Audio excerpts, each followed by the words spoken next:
বাংলাদেশ ব্যাংকের governor doctor Ahsan H Mansur বলেন, banking খাত থেকে জুলাই আগস্টের আগে ২.৫ লাখ কোটি টাকা সরাসরি লুট করে বাংলাদেশের অর্থনীতিকে দুর্বল করা হয়েছে। কিন্তু বাংলাদেশ শ্রীলঙ্কার মতো না হয়ে ঘুরে দাঁড়িয়েছে। রোববার সন্ধ্যায় নীলফামারী সরকারি উচ্চ বিদ্যালয় মাঠে শিক্ষার্থীদের পুরস্কার বিতরণী অনুষ্ঠানে প্রধান অতিথির বক্তব্যে তিনি সব কথা বলেন।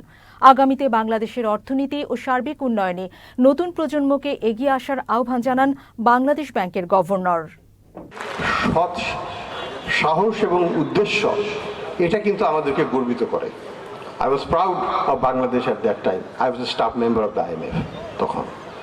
তো এই যে মানসিকতা যে আমরা চাইলে কারো দ্বারস্থ হতে হবে না, আমরা নিজেদেরকে করতে পারি, উচ্চতর শিখরে নিতে পারি, কিন্তু প্রচেষ্টাটা আমাদের থাকতে হবে।